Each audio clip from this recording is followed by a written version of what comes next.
Thank you for coming. My name is Tim Riley. I teach journalism here at Emerson College. I'm very happy to have you all here. I'm going to read from my notes so that I don't forget any of the important details I have as I introduce our very special guest. Our guest today is Dale Anglin. She's the inaugural director of a new organization called Press Forward. Press Forward is a national coalition of funders, including the MacArthur Foundation and the Knight Foundation and the Miami Foundation, who have invested more than $500 million to strengthen local newsrooms, close long-standing gaps in journalism coverage, advance public policy that expands access to local news, and to scale the infrastructure the sector needs to thrive. Anglin is the former vice president for proactive grantmaking at the Cleveland Foundation. She started her new role on March 11th. She is brand spanking new. She's here today to talk about the organization, what she hopes to accomplish, and the future of local journalism. Please help me welcome Dale Anglin. Now, my other hat. Welcome. We're so glad you're here with us. Thank you. First, we'd like to know a little bit about you. You grew up in a family of news junkies, according to Press Forward press release. And every Sunday, your grandmother insisted on reading you the church's news bulletin. And your mom wasn't happy unless the Chicago Sun-Times wasn't delivered punctually to your home on Chicago's South Side. Can you tell us a little bit more about where you come from? Sure. I do raised in Chicago. One of three girls, oldest. And, you know, didn't understand how segregated Chicago was until I went to college. And my first political science class, professor said, "What's the most segregated city in the U.S.?" And someone said Chicago. And I said, "Well, that can't be because I'm from there." And sure enough, in 1982, it was. And so I didn't know that I was only reading the Sun-Times. There was something called the Chicago Tribune, but I didn't read it. And neither did any of my family members. I didn't learn it until later. So, raised in Chicago by a teacher mom, and my teacher mom, information was very important. And so, books, newspapers, Sun-Times, newsletters, the Chicago Reader, I just remember all of them being in our house all the time. And so, but like for example, I hadn't seen a New York Times until I went to college. And then I was like, wait, there's more? And they're bigger, and they cover the world. And I think just from then on, I just stayed in that vein. I'm just a reader. My family, we're just family readers. Oh, great. So I'm a member of that club, the Teacher Mom. Okay. Okay. Any Teacher Mom people out there? Yes, very good. Okay, Bella, I might have suspected that. Okay, so you led the effort to create a regional news nonprofit in Cleveland. Tell us about that. So I am not a traditional journalism funder, right? I'm not a journalist. I didn't major in journalism. I really come to journalism philanthropy as a tool for whatever issue that you were working on. So I did a few of those grants when I worked in New Jersey around education. And then when I got to Cleveland, we were actually looking not at journalism per se, but at the adult literacy rates in Cleveland are pretty high, unfortunately, pretty low. And as we started to do that research, we realized we did that human-centered design stuff. We got trained. We kept asking question after question after question, and the question finally really became this: well, where are they getting their news? Or not even just news, information, and not information that's investigative. That's important too, but just quality of life, daily decisions. And we happen to have a natural experiment in that first year that we were doing that, where the government shut down for about 5 weeks in the winter. I don't remember, like the winter of 2018-19 and 18-20, no, 18-19. And we literally had people not knowing kind of like what was happening, where to get information and everything. And we were in the middle of doing that. We were like, and our current media ecosystem was not giving enough information. Maybe they were giving a little bit, but not enough because we're a community foundation, so we were in the community and hearing this. So we were like, okay, it's not a question of should we do something, it's what should that look like? We tried a lot of experiments, to be honest. We gave $5,000 and $10,000 small grants to local neighborhood newsletters, to our local university radio station to see if they could work together. We did solutions journalism. We tried lots of stuff for about a year and a half. And it was fine, but it just wasn't enough. It didn't cover enough of the people. And so we ended up starting next with documenters. And I did that grant in March of 2020, thinking, whoa, that's gonna be a bad grant. A bad grant is one that just doesn't go well from the very beginning, right? But it turned out people had time. So within the first year, we had 400 documenters. And we were starting to think, we started to talk with AJP, we started to think we could do something bigger, and we ended up with Signal. Signal now is almost the only, but it won't stay the only. But right now, it's about the only statewide nonprofit, because we're in 3 cities. Cleveland, we opened up Akron a few months ago. We're going to be in Cincinnati starting next year. Lorraine is doing their research, so they'll come on board, and Columbus is doing their research. So we're going to at least, I think in the next 2 years, be in 5 cities in Ohio. And we do that because we've got a backbone office, a CEO that covers, she put a lot of miles on her car. Thank you, Rita. But she's back and forth. We have 1 revenue officer, we have 1 kind of editor-in-chief for the whole state. You know, it's really efficiency of money, so that we have, they do local news coverage in each region. Okay. And our foundation has given the most money, but not, we're collaborative. Lots of other people in the space continue to raise money. And really just through that work, got really involved in what does it take to do nonprofit news. And what's the mixture of stories that you need every day. And so there's this investigative side, and there's what I call the community side. And they're equally important. So we do explainers, we do investigative stuff, breaking news, you know, a mixture of things. And so far so good. We've got over 14,000 subscribers in a year and a half. So this is still on the web, out of Cleveland and these other cities in Ohio. It's called Signal Cleveland. Signal Cleveland and Signal Ohio. Okay, and when I go to signalcleveland.org, is that where it goes? Yes. Okay. Yes. And local news, and you have a central funding office. Okay, so why do you call them documentaries? So Documenters actually is its own project out of City Bureau in Chicago. Just look them up, they're amazing. Daryl Holliday and several other people started this some years back. We were the 2nd or 3rd franchisee.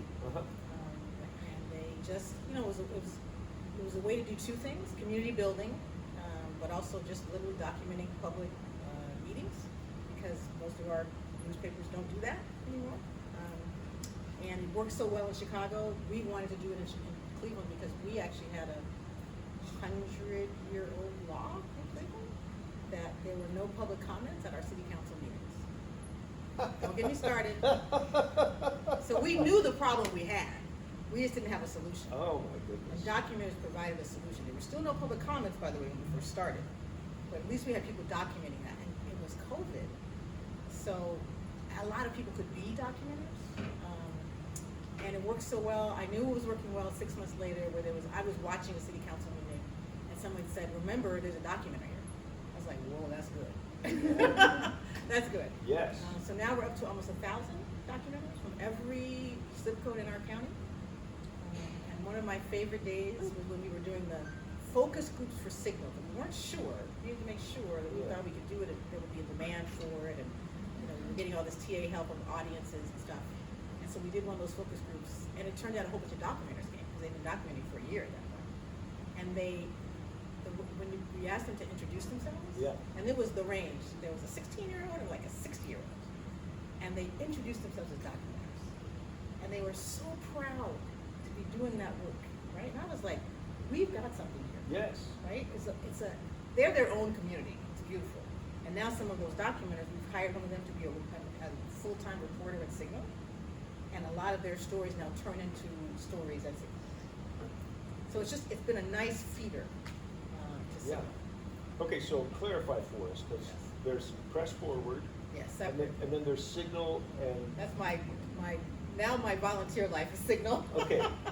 So I'm Signal's on a the different board. organization, I'm on the but Press Forward is your new organization, Forward is right? And it seems to me like they hired you because they were so impressed with your work that you did in Correct. Signal, right? Okay. All right. So in a commercial institution where a lot of us have worked as journalists, they would measure success on a venture like that through clicks, Absolutely. right? Yeah. So They can my, track it. my guess is that you have several different measures of success At in the, Signal. in the nonprofit space. Yes, well, I'll just talk about Signal, because I know that one really well. Okay, We just had a board meeting 2 weeks ago. And so they, of course, they do clicks and website hits. And also they've been surveying, we have, like I said, 14,000 members. And they just did a survey of them within the last month. And of the ones who filled out the survey, and I don't know what that number is, so don't quote me on that.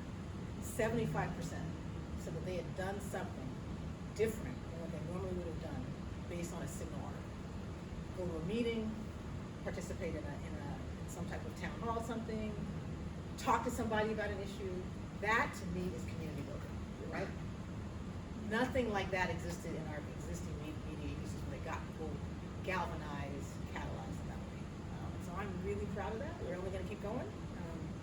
It's just a way to bring people together, to be honest, in a way that it's not that they all agree, but it's information that you can build conversation with. all right, so talk to us now about your transition between Press Forward. Signal and Press Press Forward.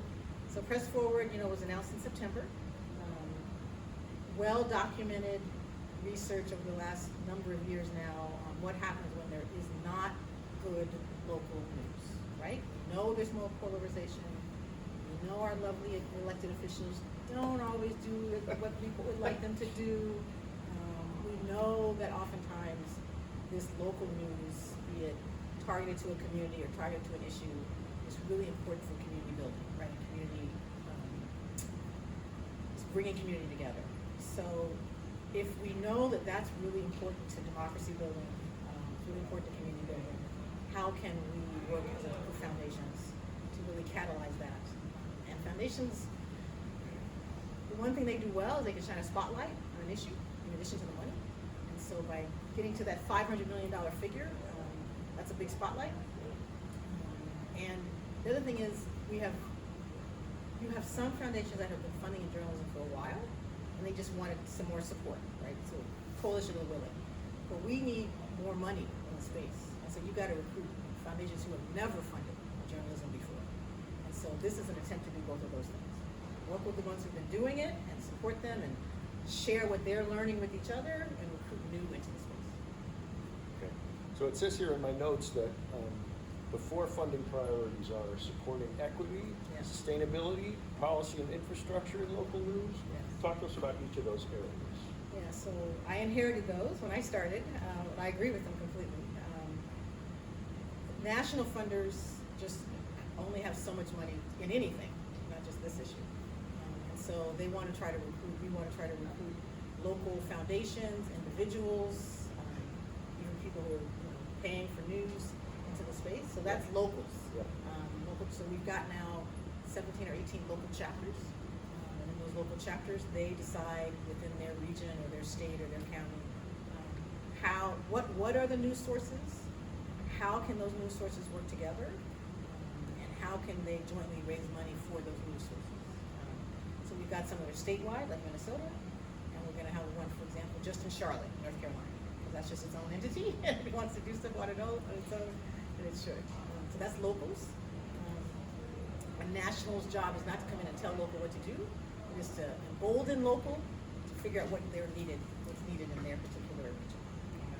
Infrastructure, in any ecosystem, I spent a lot of time working with youth and with community violence and homelessness. You always need infrastructure groups, right, to help you with backbone, with revenue, with sustainability, with research. And so we're always trying to figure out what are those groups and how can they be strengthened. We have one of them in the room, INN, within journalism. Actually, over the last 15 years, most of those groups have been created, but they probably need to grow. More people are joining them. So how can we strengthen them? So that's infrastructure. Policy. Follow any issue. Environment, children, child care, pick an issue. There's almost always a policy component to it. Government money somewhere. Not in all places. So the question is, what would that look like in journalism? And we don't know the answer. There's lots of experiments, lots of opinions about do policy. We don't want government at all. What's the right type of government that we're willing to have? You saw New York just pushed forth some legislation that's kind of exciting. But the point is, we felt like we had to, philanthropy is one of the last buckets of money with what you would call risk capital, right? We can try things, we can seed things, we can make a mistake and say, oh, but no one's hurt too much by it. And so on the policy side, we're gonna try working with partners to figure out what might be some good policy solutions. It might be 50 different ones in every state, because we got 50 states. We may not be able to get one, but we feel like we can't ignore that path to a source of revenue for journalism. Then the last one is equity. But for us, equity means a little bit of BIPOC-led, underserved, I would call them underserved communities, targeted groups that have never been served well. That could be geographic, so some rural places. That could be targeted communities like LGBTQ. I was really proud, Clinton Foundation helped start Buckeye Flame. It's the only statewide LGBTQ newsletter in Ohio. And so we weren't just doing signal. We knew we needed a mixture of things, right? That was one of them. So what are those communities that have not, feel like they have not been served either by languages? And that's a mixture, to be honest.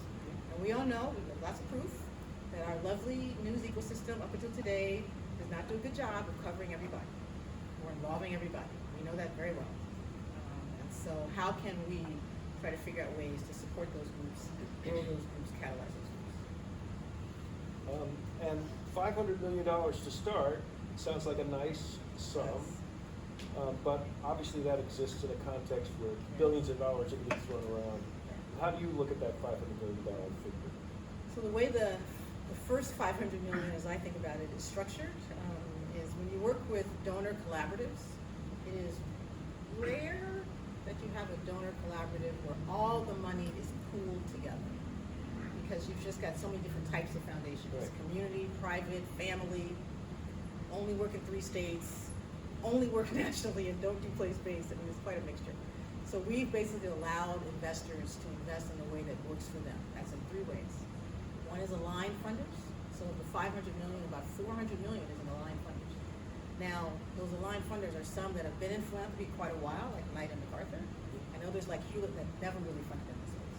So we've already brought new people into the space. But they get to fund in the way that they have set their parameters of their foundations. But if we're trying to make it more coordinated, it's going to be a whole learning lab amongst those aligned funders, so they can share what we're learning in the space, what's working with small, what's working with big, what's working with public media, what's working with, because people who fund on local have never funded public media. And so how can we share that information across those aligned funders? And then there's pooled funding. We've got about 11 funders in the pooled funding network so far. We're still recruiting. And it's a true pool. Those are the groups that are the most flexible, do whatever, not do whatever with the dollars, but we're really open to it. And the first open call, which I'll talk about in a minute, comes from those pooled fundings. And then we've got locals.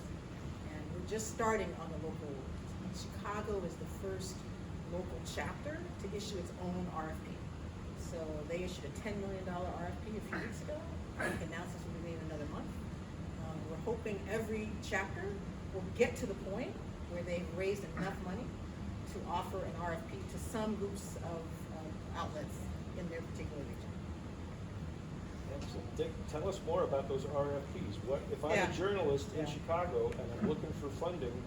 Tell me what I should be thinking about. Well, Chicago, you need to go on their website. Okay. Chicago Press Forward. I don't know all the specifics. I think they just closed their RFP, but I'll talk about ours. Okay. April 30th, ours is going to drop.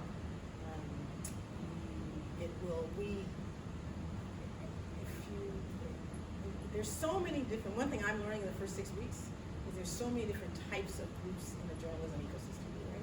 You cannot compare apples and oranges. So I can't compare a $5 million outlet with a $200,000 outlet. It's just impossible. And they're both doing great work, by the way, no judgment. So our first open call is trying to figure out a way to fund each of these open calls, let me put it this way, will target different groups within that ecosystem. Because it just you can't do a one open call, it's impossible.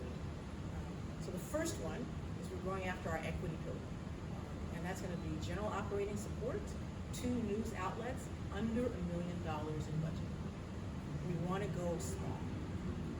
Those are the ones that are the most fragile right now, to be honest. They are the ones. I saw this in COVID. I ran our COVID fund. Those were the groups I loved the most because they called me to get accurate information, first of all. Not some of the big ones. I won't name names. They were so in the community. They could call me and say, this group of people is not getting PPE. We've got to figure out a way to do that, right? Because they were so on the ground. I love them. So we're just going to go small. But we're not going to compare $1 million to a $200,000 operation. So even in the review process, we're going to have 500 and under, 500 and up. It's going to be open to for-profits and non-profits. Because one thing I'm learning is one of my learnings is that those for-profits are barely profitable, right? Especially the small ones. They're doing great work.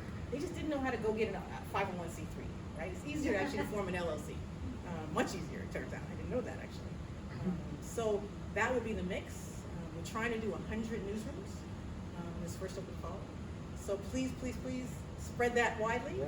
It will include a pot of dollars for student-run, usually college newsrooms, but that are outward facing. They can't just be focused just on their college. We've got an example in Ohio. A big corporation came here recently, and there was no local news. One of the student classes, I don't even think they were a department, started covering that company. And then finally, an individual donor gave them money to cover it. I was like, I want them, right? It's great pipeline, and it's great. They just have a different sensibility. That's what I'll say about covering news. Yes.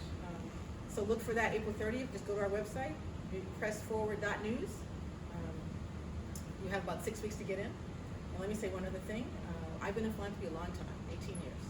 And one thing I pride myself on, and luckily I've been in foundations that also pride themselves on this, is trying to be really best practice around philanthropy.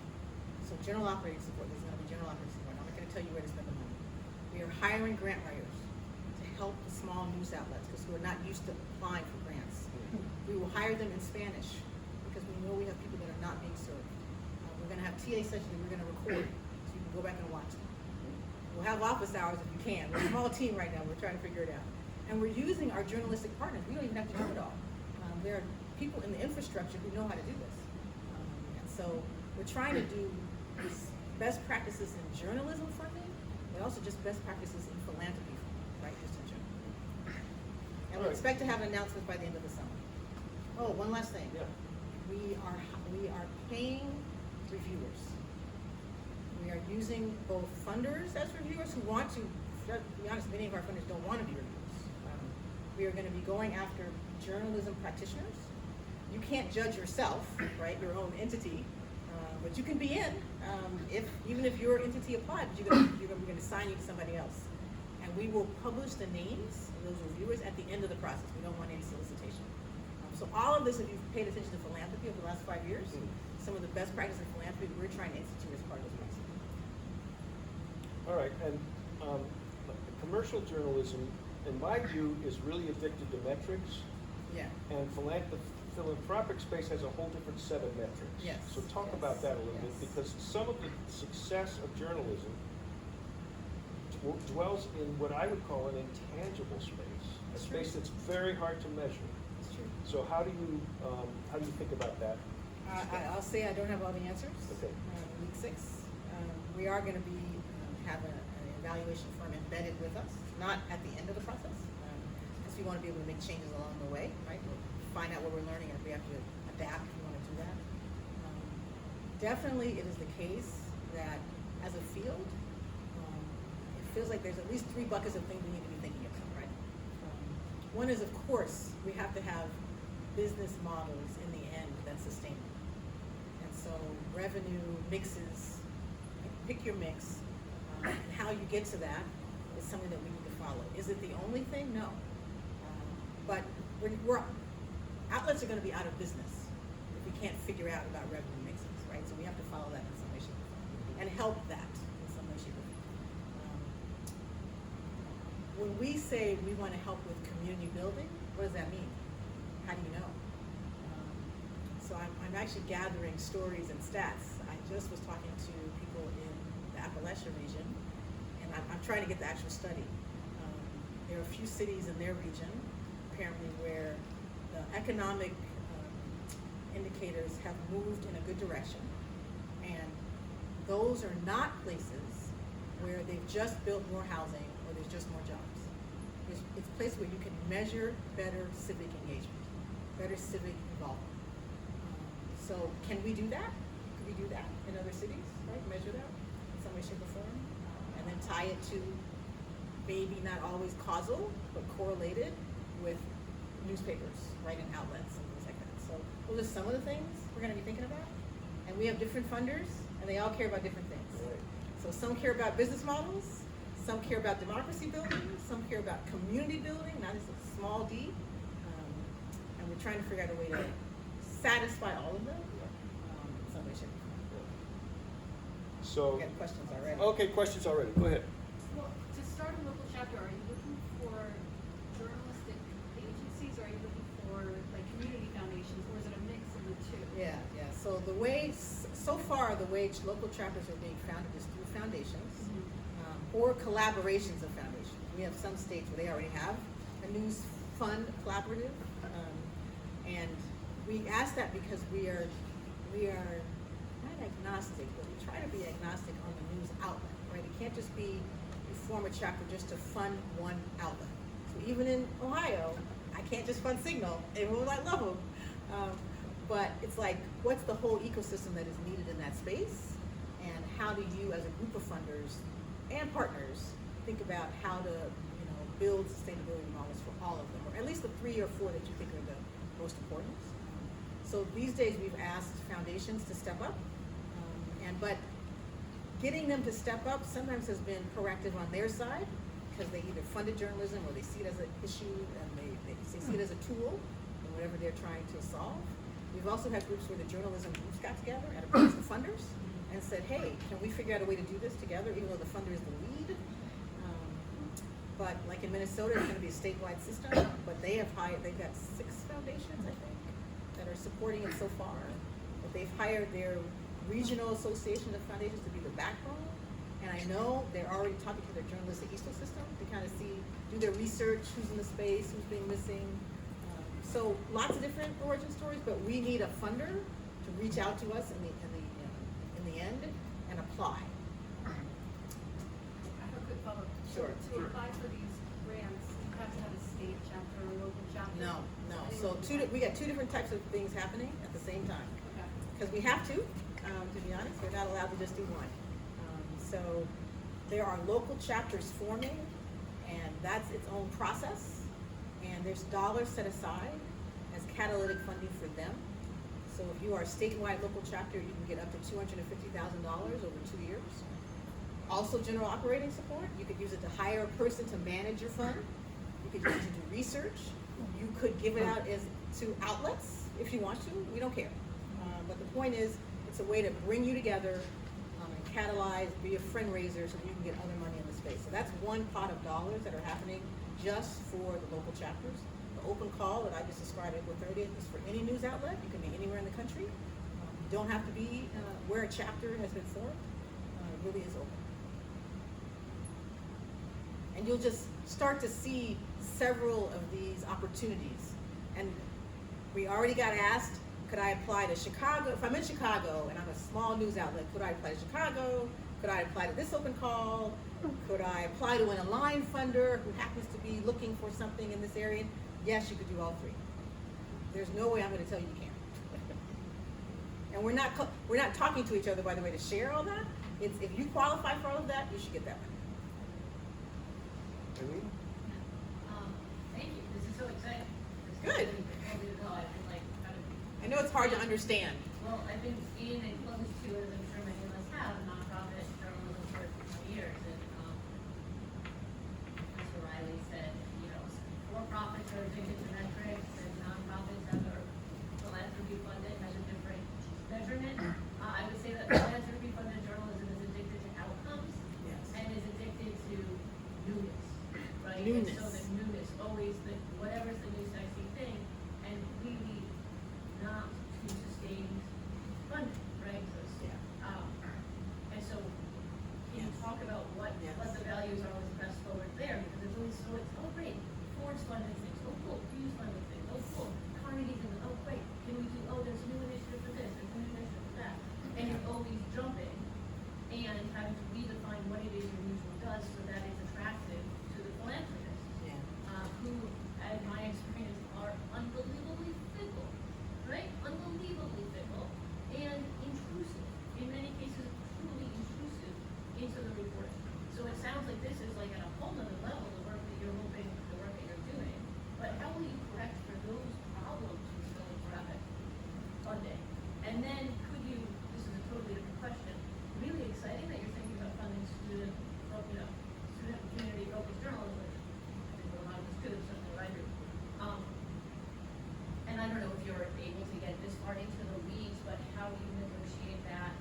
just say already, we don't have an answer on the second one. Okay.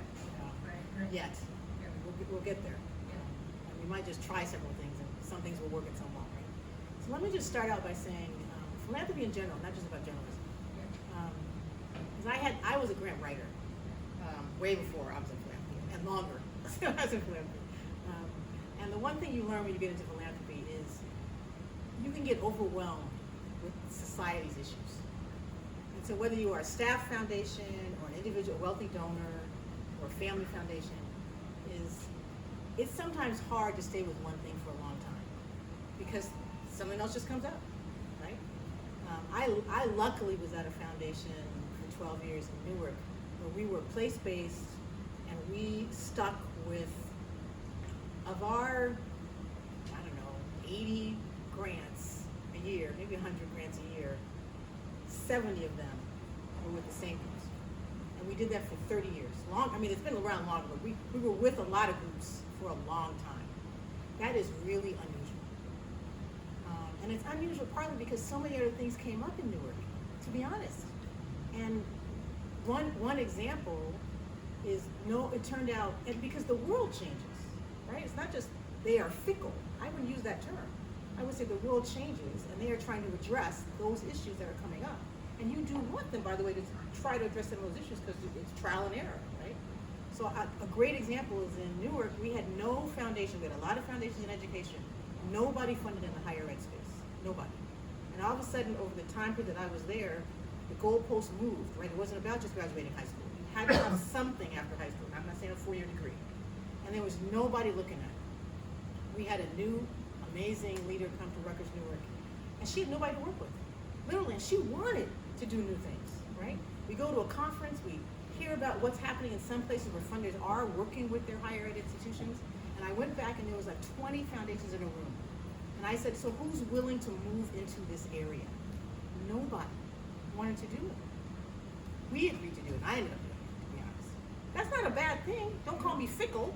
Call me addressing the latest issues. That's one thing. Sure, in philanthropy writ large, of course. Yes. Of course, but I'm saying if we're thinking that the thing that will save journalism or maybe So let me just say, let me finish. Yeah. So there's no one thing that's going to save journalism.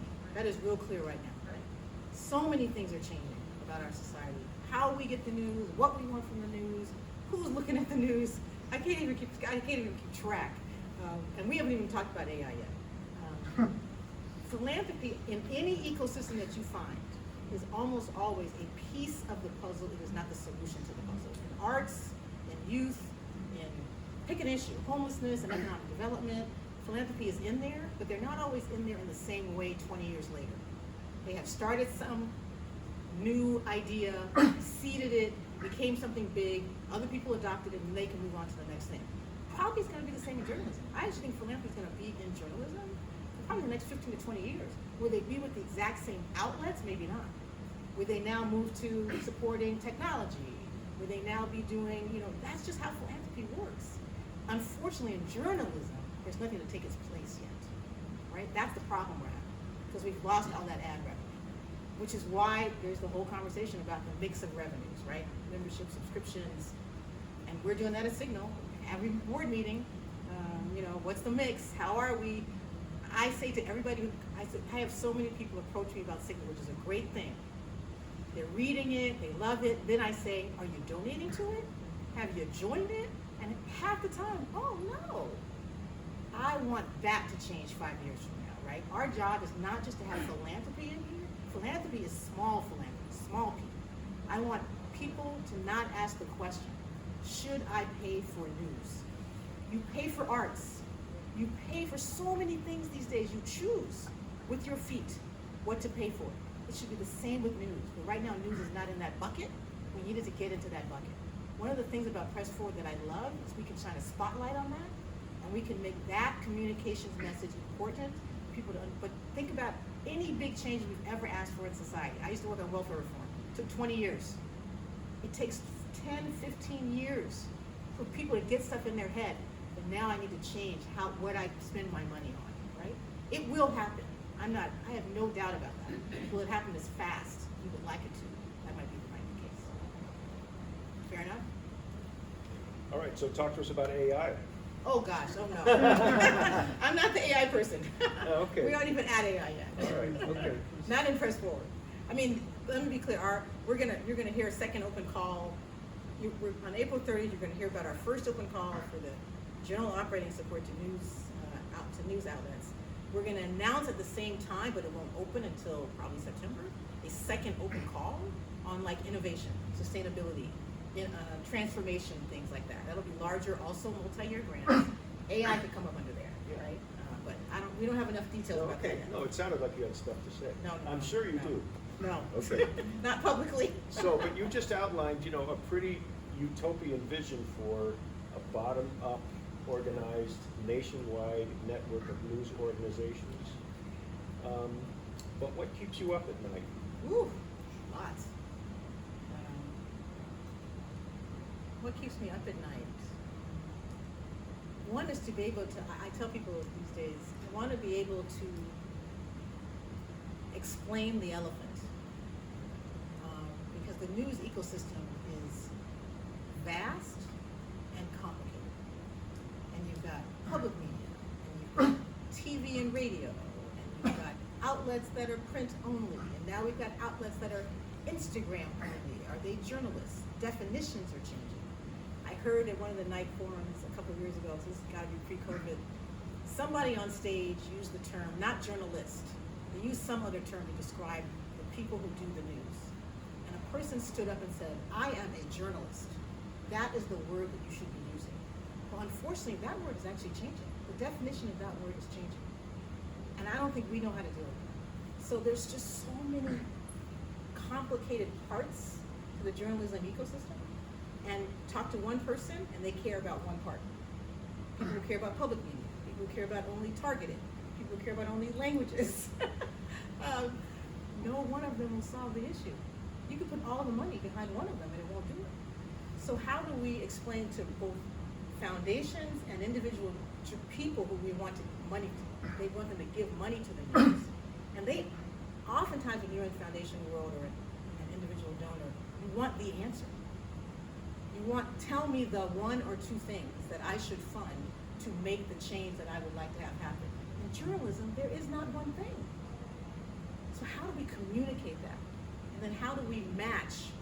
I care about the West Coast and I really care about community. So then your angle is you fund X, Y, and Z. I care about efficiency and business models. And so I may fund Signal Ohio because we're statewide. It's efficiency in terms of our business structure, and I care about that kind of stuff. The question is, how do we make that match? How do we share that information in a way that people feel like they can fund in the way that they want to fund? Because I'm not changing philanthropy, right? I'm not changing the individual foundation. I'm just trying to convince them that journalism and news and information, by the way, in Cleveland, I don't even use the term journalism.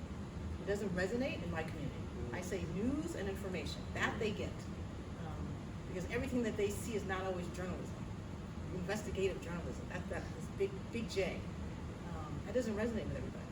So even what are the words we're using to describe? So what keeps me up at night right now is how to communicate this complicated ecosystem to both journalists and to foundations, because they move in different spheres. Philanthropy moves slow, journalism moves fast, and yet I need them to work together.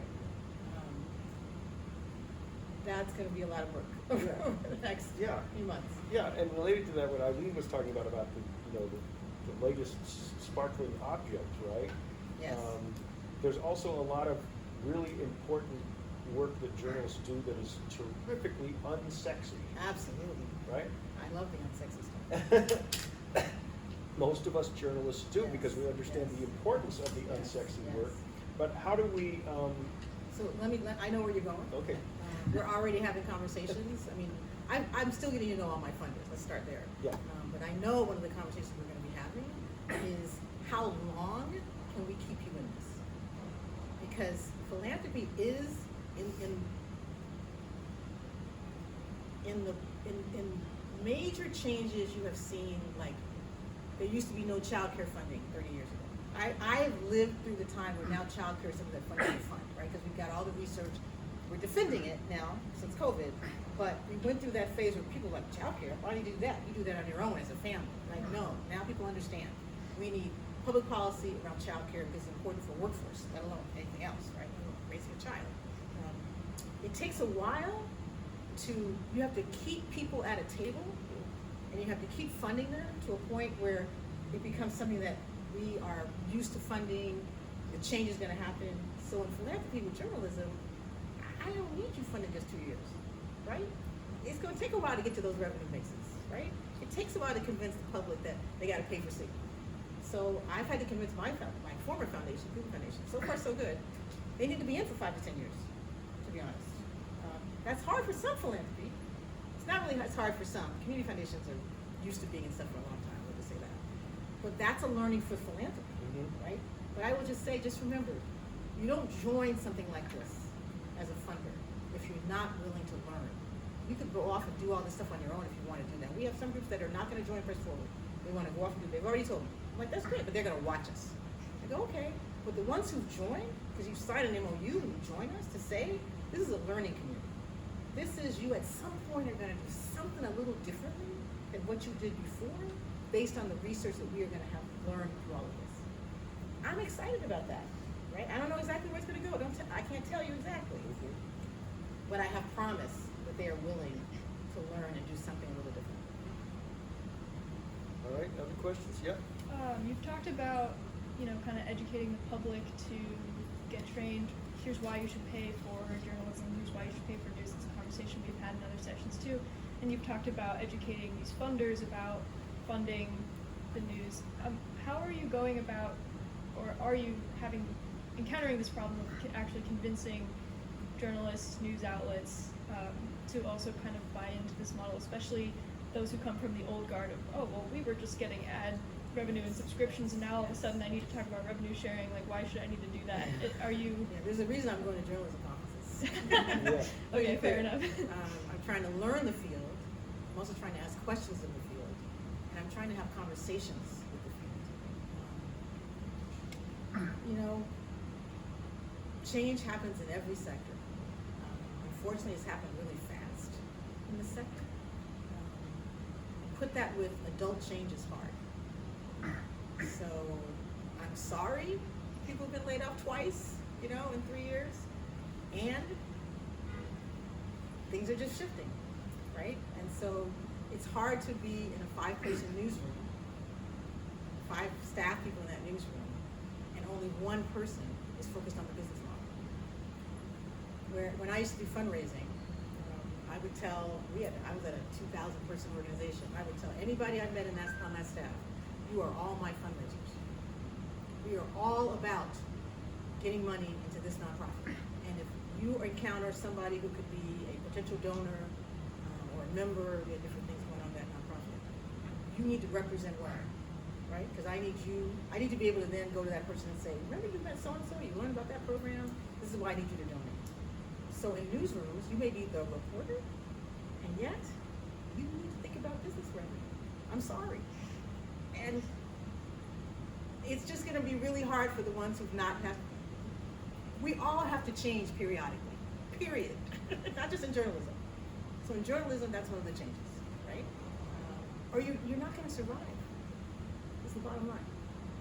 So that's the conversation I'm trying to learn about, and how to have those conversations. And it's great if you can stay just the reporter, and it's probably going to be the case if you cannot. And if anybody has better messaging, please let me know. I am open. What concerns me most about what's happened in the industry is that the media industry has deep pockets. It's not that they're losing money over what the previous model was. Yes. It's not that they don't make money. Correct. And their foundations, if you read up on foundation research on it, which I'm sure you do, have deep pockets too. Hearst has been endowed, Rivers had endowment. Are you doing any kind of reach out and partnership within the media industry itself? I have not yet. As a fundraiser, I will try to leave no stone unturned. And so I was talking to a board member from my former foundation who's a business owner in Akron, who's fabulous. she ended up supporting Signal Akron, and I didn't know that, actually. It was completely separate from my work.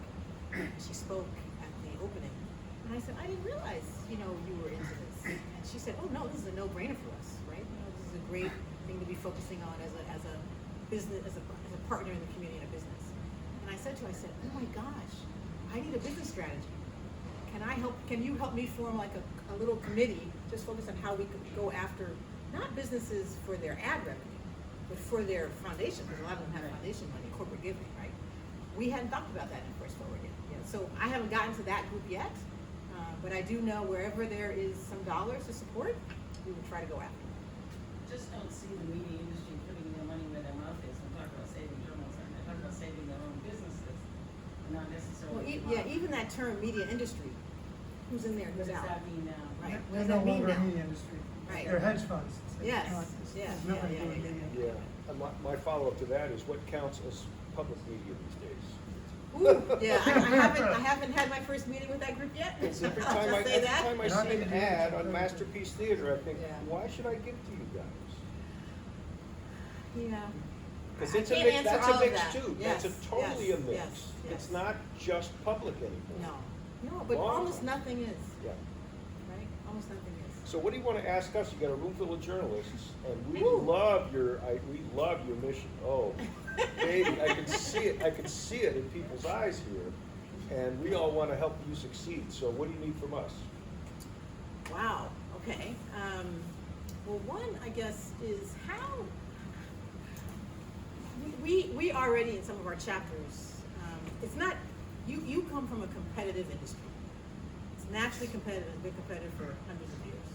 So now for me to say in a chapter, you've got to collaborate with another outlet is sometimes hard to hear. In Ohio, by the way, I've already gotten it from my Signal people. How do you think about partnering with fellow outlets in your ecosystem? Can you share? We're thinking about, could you share back office revenue officers, but they would be working for two different news outlets. Someone suggested, my daughter did AmeriCorps. She did City Year. We've got all these corps, and we've got these fellowships that are happening. I think California, some of these fellowships for journalists. That's something we could fund, right? But it means you all have to work together. Philanthropy doesn't do well with one entity. They work really well with funding groups of things, right? That's just, they always care about scale. We always do. So tell me, what's the best way to have the conversation about collaboration? Because if single entities, it's going to be really hard for them to survive long term.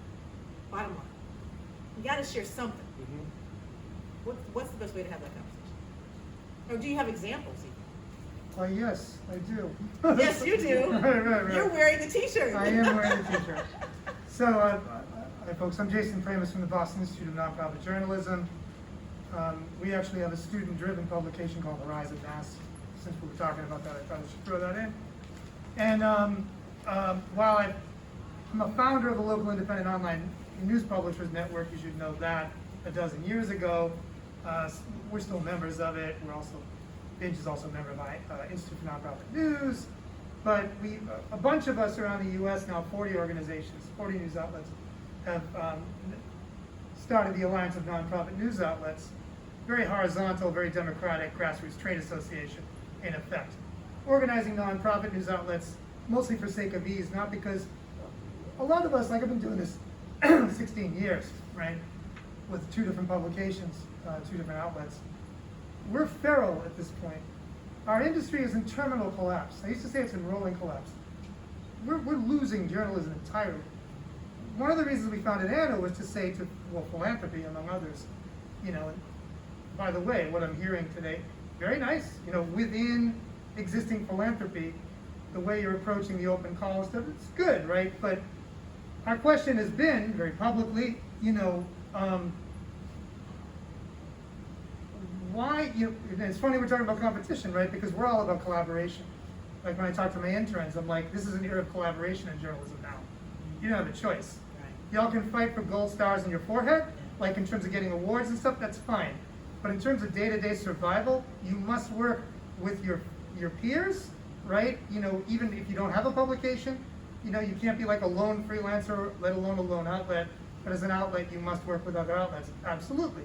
So Anna is kind of a representation of that we're not feeling that the existing consortia, which were mostly started by foundations, are serving us very well, although we still participate in them for what they can help us with.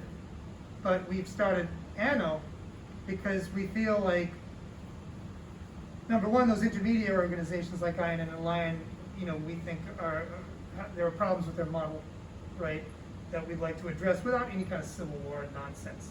We're not going to do that. We thought we should start our own thing because